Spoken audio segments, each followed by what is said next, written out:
Hey, everybody, and welcome to episode 2 of the Invincible podcast. Hopefully, you guys enjoyed episode 1 of the Invincible podcast, which was called what, Hector? Family Matters? That's right. Family Matters, yeah. Thank you to everybody who watched episode 1. And thank you to everybody in our Discord and everybody in our chat room that is so enthusiastic about this show. We came into this show expecting, some enthusiasm, but all your enthusiasm, all your love has been super awesome and super encouraging. So we will continue this. We've gotten some tweets that we said we were going to do this show about years ago, and then people bought the comics, and then we never followed through, and I felt bad. But now we're following through. We're men of our words. So we're going to move on with episode 2, volume 2 of the Invincible podcast called 8 is Enough. If you want to read along with us, if you feel so inclined, we got tons of links in the description below. So you can figure out the best way for you to read it. You can have a library card. We just found out that you can go to the library, have a library card, and you can read this stuff for free if you want to read along with us. Comicsology. I have the hard volume bound books. Any way you want to read it, you can come along with us. But this episode or this volume was a bit of a doozy, Adam, wouldn't you say? Yeah, I want to get Adam's overall thoughts for sure. Yeah, it was great. Yeah, definitely. Yeah, it was good. So this volume hit us with a little bit of what the future of the series is going to hold for us, because we get hit with some cool introductions, and we'll get into it a little bit. We hit some cool introductions and then a slaughter fest. But let's go along little by little and talk about kind of the events that happen in each issue. So in issue number 5, we get the introduction to Alan the Alien. First of all, yeah, let's get into that guy. He's a really cool guy, being voiced by who in the animated series? Seth Rogen. So if you didn't hear it before, Adam, now you're not going to hear anybody else but that. And the cool thing is we have to mention this too. Like, this character Alan was designed. That's a really awesome thing about either the paperbacks or the hardcover, like Augustine has. You get all these great sketches in the back, right? You get all these awesome like bonus material.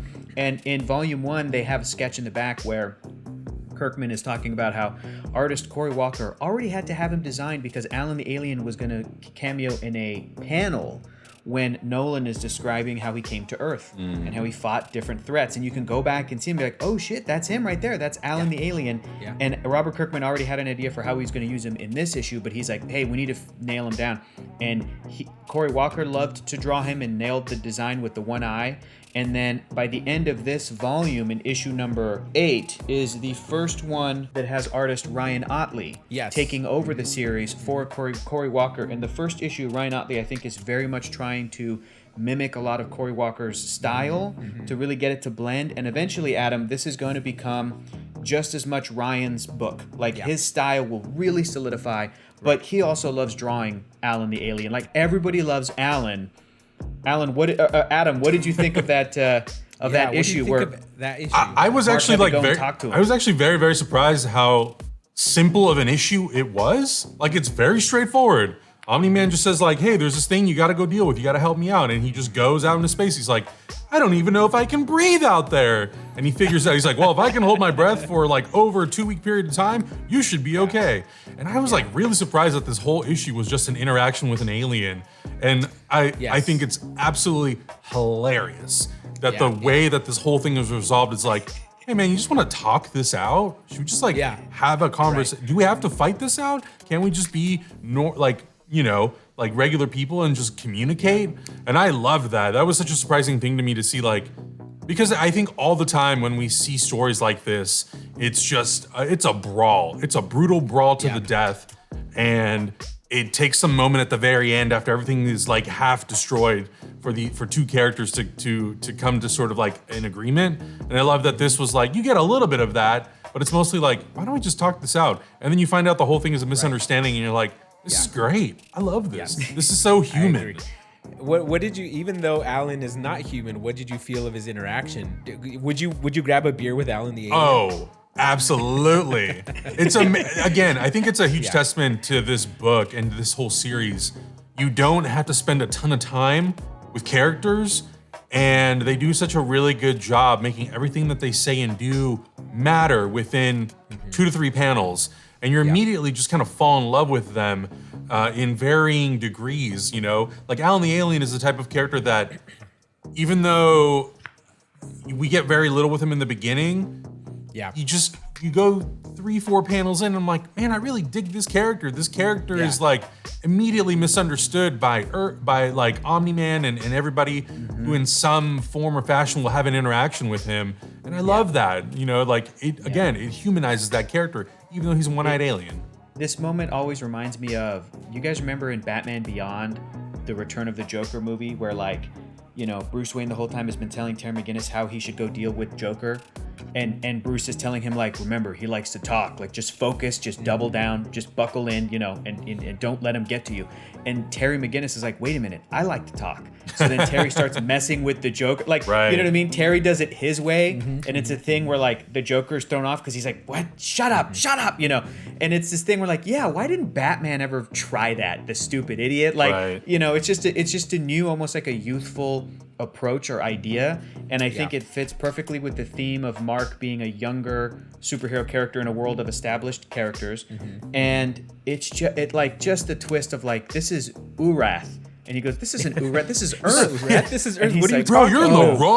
You're in the wrong place. He's like, I haven't visited that planet in 13 he just years. Goes, and he'd be so pissed. I gotta go. Bye. But exactly. It all culminates for me in this moment where, even though Cory Walker's art style is very cartoony and very stylized, it still had this moment that does kind of take your breath away, where he's just, it's the back of this book, where Mark's on the moon and he has a moment and it's a 2-page spread and he's looking at the Earth from the moon going, cool.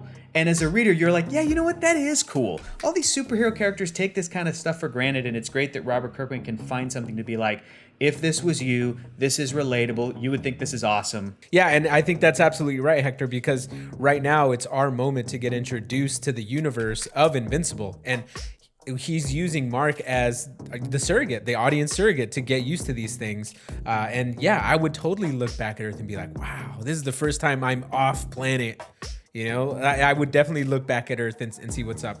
I want to point back to one panel that happens in this issue in which they're back at the dinner table after the fight with Alan the Alien. And Omni-Man asks Mark, oh, well, how did it go up there? And Mark was like, oh, yeah, I was able to talk to him and he just, headed out. There's a split second where Omni-Man just kind of sits there and he's like, oh. I guess I should have. And at that moment, you're like, what's going on with this guy? What is going on with this guy? Why did he pause like that? What exactly is happening? But then he goes, damn, son, I'm impressed. Yeah. And you're like, oh, great. You're like, okay, cool, bro. Omni-Man's a cool guy. Well, it's funny, too, because in that moment, it is very, it's like in some way you're thinking about it, and it's like a little bit of a duality, because you're thinking about it and you're like, yeah, this is a guy just like terrible at communicating. But then the other part of you is like, what was his intention here? That's exactly what I wanted you to think, Adam. Yeah. Because there's something sneaky happening. That moves us on to, yeah, exactly. The dude's sneaky. And we'll figure this out later on in this next couple episodes. So, and then we move on to issue number 6. So we start off issue number 6 with the boys playing, I would call them the boys, but it's Omni-Man and Invincible playing super catch, basically. In other words, so they're playing catch by throwing the ball around the planet and it coming back. So they're playing catch back to back, which is ridiculous, really cool. God. Which is, I mean, if Superman played catch with his son, that's right? How I imagine they would play it. And then we move over to Robot talking to the teen team. And he's talking about how he's getting a tryout to go for the Guardians of the Globe. And the teen team being very happy for him. This is the first moment in which I kind of felt something not suspicious towards Robot. Because every other moment I'm like, this guy's sneaky too. I think the thing that kind of surprised me about that moment was, hey, I'm gonna go do this thing. It means I'm disbanding this other thing. Right. And I was a little taken back by that of like, what? Why? Like, why is it that Robot is the cause for everything else to kind of go away? Even though he still says, but this will still be here if you need to, if you still need to use it or whatever, it's here for you. It would be like Cyborg disbanding the Teen Titans. Yeah, a little bit, Justice League. Right, and it's, exactly. But the cool thing is that again, I think that this very subtly ties into what Robert Kirkman's ultimately trying to do, which is when you read DC Comics, of course, there will always be a team of Teen Titans. Right. They will never stop that team. Even if, you know, they do a crazy cataclysmic story at the end of the world, like the universe will get rebooted and there will be a new version of the Teen Titans because that comic book needs to come out every month, you know, until infinity. But Robert Kirkman, this series does have an end even. So he's trying to show us the progression of time, and Robot's saying like, well, look, in a couple of years, this name wouldn't have even worked anyway. Yeah. Meaning these other characters, like you guys are going to be in your 20s. You will not be teens anymore. Yeah. And you go, you know what? That's interesting. It's like, yeah, I think that Robert's just trying to show like things that you wouldn't normally see in superhero comics because of those publishing rules, you know, that he will eventually look. And here's another spoiler, like later in the series, characters will die and then they won't come back. And Robert's doing that very specifically, because in normal superhero comics, Marvel, DC, characters die and it's a big deal, but then they come back and blah blah blah blah. So, and I think the reason I really like that is the fact is like it shows that Robert Kirkman has control of this thing, and there is no real obligation other than to tell a really good story. And I think what makes that so fresh and unique, as we'll find out, is like you can take risks and swings, and if it services your story, it's worth it. And you're not beholden to a publisher saying, well, we wanted to do a spin-off book, or we wanted to do this thing, or we want to do that thing, which they still do, these like fun one-off offshoots. But it's always to service the story and never, hey, we want to sell a thing, which I think sometimes, you know, and this is nothing against Teen Titans, because obviously like we love the Teen Titans, but it allows these things to potentially in the future mature. And and I think that's really cool. I think that in the world, that the world kind of progresses with time, modern time, you know, that in 5, 6, 7, 8, 9 years, whatever happens, we're not the teens anymore. We're the adults, and this is our new identity. And I like that. I think that's really cool. And I'm glad that you hit on that, Adam, because this is also an important issue, because this is where Mark and William get their tour of college campus, in which they will be going to in the future. So we're starting to move away from that teenage drama. I think it's a good analogy to seeing Mark grow up right before our eyes, you know, because he is. Yeah, we could have left this as a teenage superhero drama for forever, but we are moving along, we are progressing, and we're showing that through his own personal life and him having interactions with his best friend and seeing how his newfound superhero stuff is going to affect him. Little detail that I love is when they arrive. I think it's when they arrive. William says something like, "Geez, Mark, like, what's the big deal? It was only like a, you know."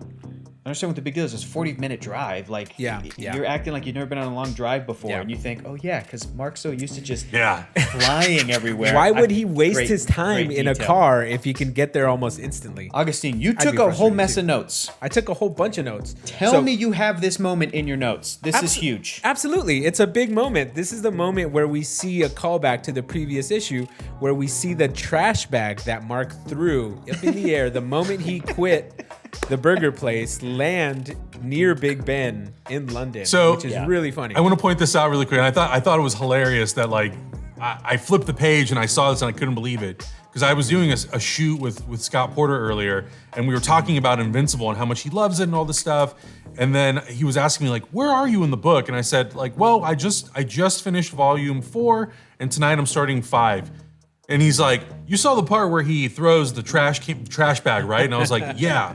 Have you found out where it lands yet? And I was like, "No." He's like, "One of my favorite moments. One of my favorite moments." And I was like, and I flipped to it and I was like, "Yo, there it is." Yep. Nice. It's these little charming moments that they throw into this story that's just like, okay, cool, we figured out where the trash bag lands. That's awesome. Like it's a really cool callback. And then we see in later episodes we see a little bit more to do with the trash bag. Well, and I think it's also very like I love it because there's a moment where Omni-Man and Mark are playing baseball, or they're playing catch together, and he has a moment where he has to remember like, oh yeah, the ball. Yeah, exactly. And he goes up and it like ties back to that moment, also ties back to what happened in the first issues, and I'm like, this is great.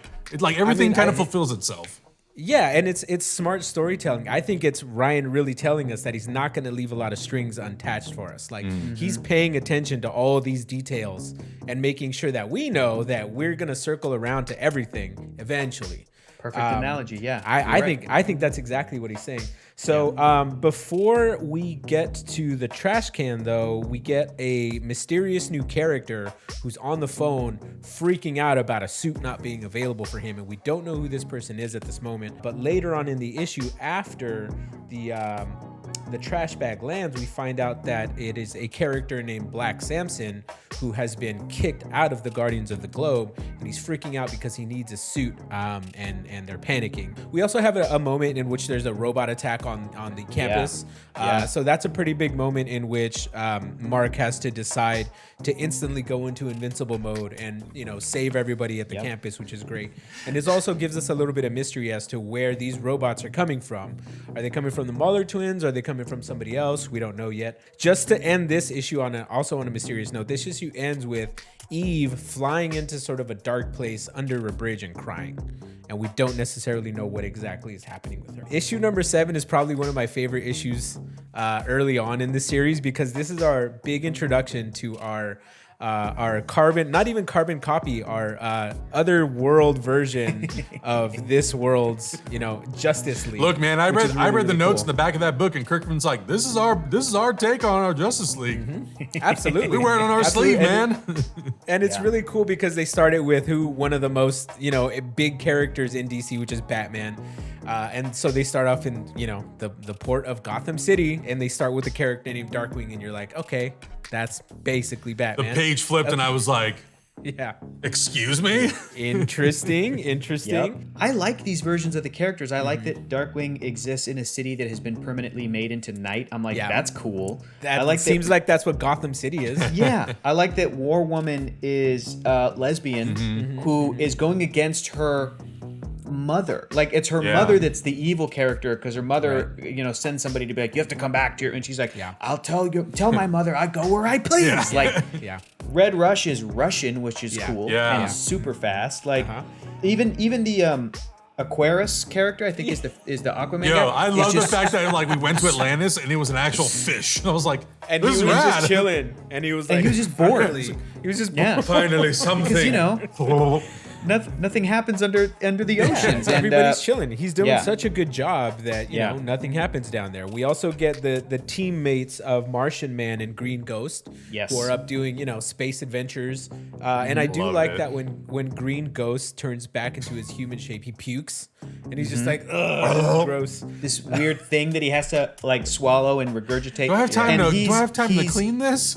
Yeah. No, but what's cool is that Robert's also playing with that idea of the superhero legacy. There's been so many Green Lanterns, and this Green Ghost is new on the job for a month. You're like, okay, cool. So there's this really rich sort of already lived in history. And then the Immortal is cool. The Immortal, he throws biplane up into, when in doubt, throw him into space is a great moment. Right. They all get called together for some specific reason. So we get this introduction because everybody's getting the alert. They're all on the job, and they all get this alert where they need to meet back at headquarters.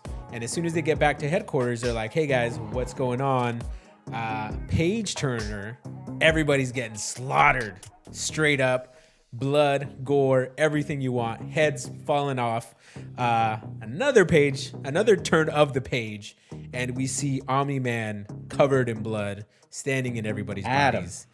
Adam, what were you thinking? So what is going on in your brain? As soon as we started being introduced to these characters, again, it's a testament to the way the book is written so well. As a DC fan, I'm turning the page, I'm going oh, it's Batman, it's Wonder Woman, it's Green Lantern, it's Martian Manhunter, it's The Flash, it's Aquaman. And I'm going through this, I'm going cool. This is very much for a person like me. This is written for me. This iconography and this imagery, it's very much for me. Great. And then the second they get back to the HQ and it's well, I thought you summoned us. No, I thought you summoned. Well, I thought, what did you? And the second that happened, I thought, it's either gonna explode or all of these people are about to get massacred. And the second I go to the next panel, you see heads literally flying. And the moment that happened, I don't know why, I thought this is going to be someone that they want you to not expect it to be, or they want you to expect it to be this person. And as soon as, I forget exactly who the final character was that was left standing. Immortal. It was Immortal. Because Immortal says, because he can't die. And turns and says, I never liked you. I knew I never liked you. And the reverse is you see Omni-Man standing there covered in blood. And I was like, right before I swiped to that panel, I thought, this is going to be big. It's probably gonna be Omni-Man. And sure enough, it was. And I thought, like, this son of a gun. Son of a gun. I'm really invested in knowing, like, what is the intent here and the why. And it was such an amazing moment to see all those characters get built up. And then right when you think, like, oh, great, I'm gonna fall in love with these characters, they're removed from the story. Yeah. Blammo. Very much. I haven't seen Game of Thrones, but this is my version of Game of Thrones. This is what I'm imagining it's like, because everybody's just getting slaughtered right off the bat. Yeah. This is the first time we do see like a big bloody death scene, and it's definitely a foreshadowing of what's to come in the rest of the books and just everything. In the back of the book too, they talked about that moment, and they said, like, we were a little nervous about it, and I can totally see why, because up until this point, when I flip the page and you see just like how visually styled these deaths are, I'm like, man, this is the moment where the book goes, hey, just a reminder, we're not trying to be, some like kid version of this. Like, we are for a more mature audience, not necessarily like an older audience, but we're definitely for people who are like not necessarily under the age of like this.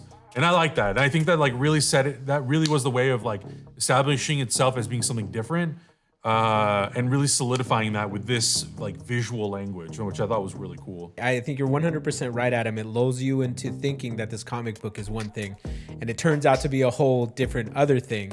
And it's a good payoff for people who have gone through, and just, it's not a lot of reading that you have to do to get to this point where things just kind of pop off, And I don't exactly remember which issue it is. There's literally 3 pages of Mark just sleeping. Yeah. Exactly. And you're like, superheroes need sleep. Sometimes they need a lot of sleep. And you're like, man, this like book really knows how to just get to the meat and potatoes of the story. This mystery is not solved in this volume. This mystery of what the hell is going on. Is that Omni-Man? Is that not Omni-Man? Why is he doing that? Why is it look like Omni-Man? It's not solved in this volume, but this last issue in this volume, there's a lot that happens with the funeral. Yeah. This is a thick boy. This is a thick boy of an issue because we start off. So first of all, we start off with panels of the funeral of the Guardians of the Globe, and we see Omni-Man giving the eulogy for the Guardians of the Globe, talking about how much he respected them, how important they were to the world.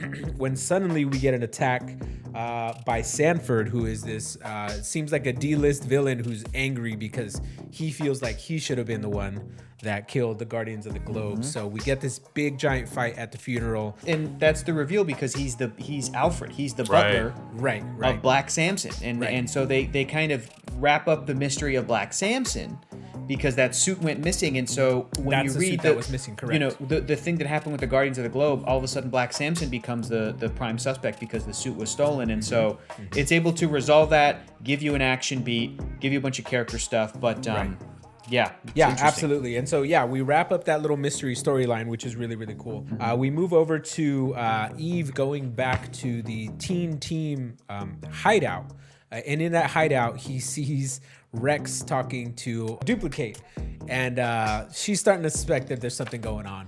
There's that teen drama kind of sneaking its way back into things, kind of normalizing things after such crazy superhero events have happened.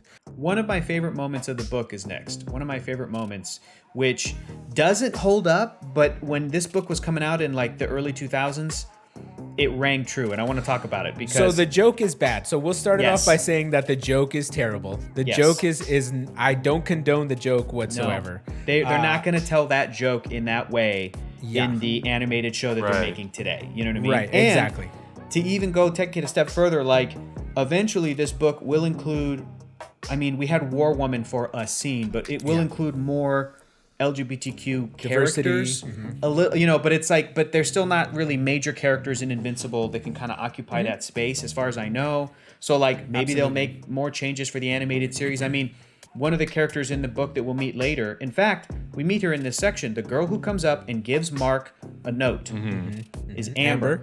And she's white and she's blonde. Yeah. And in the cartoon show, she's going to be black, and she's played by Zazie Beetz. So they already did something to kind of further diversify and switch it up and make it a little bit more, inclusive and accurate and stuff. So like, it's a bad joke when Mark says, "This is so gay." Right. Bad joke. Right. Bad joke.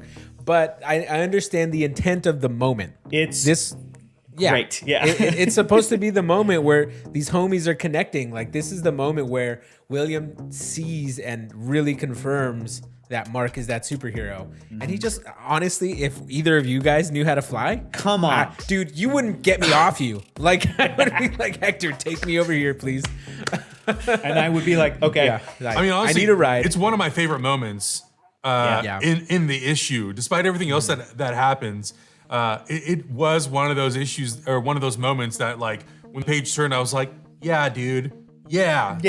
I would totally do that. If one of my friends knew how to fly, I'd be like, you're throwing me on your back and you're taking me somewhere. This is happening. Drop me off at Disneyland. Yeah. We're gonna sneak in. I'm like, don't you dare think that I'm not gonna make you do this, because you're insane.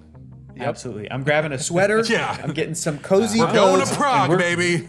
We're going to Prague. Like, it is. It's a great moment, and it's going back to that, like, looking at the moon moment where Robert Kirkman is thinking about, if this were real, how would we relatably handle it? What would we think? What would we do? And it's such a basic thing that superhero comic books take for granted, which is just like, you have powers, you have superhuman abilities that other people don't have. Right. What's your life like? What are your friends and family like? So it's such a, it just rings so true. It's a pure moment between friends, I think. And Absolutely. Once again, don't condone the joke. The joke is bad. I hope that the moment in some other form finds its way into the show, because it's a great moment for William as well. Like, William, not Bill. William Clockwell. He really he really hates being called Bill. Make sure you call him William. The other thing that happens in this last issue is, again, Debbie is saying to Nolan, her husband, you seem aloof. And he's like, damn it, Debbie. Like, and she goes, I'm sorry. And she is like, it must be because the Guardians of the Globe were just killed and they're your friends. Little does she know, something else is happening. Something else is going on. Omni-Man's acting super sus. I'm so curious about just, like, the backstory and his alien race and all this stuff. But I also read volume 3 tonight. Tonight, read that shit tonight, dude. This issue wraps up with the mysterious teenager that we saw in the hallway, wearing one of those bio bombs, it seems like, that we saw in some of the previous episodes, while convincing other kids to dig up graves for some nefarious reason. And then the last panel, we see these kids digging up the grave with the Mahler twins popping up behind them.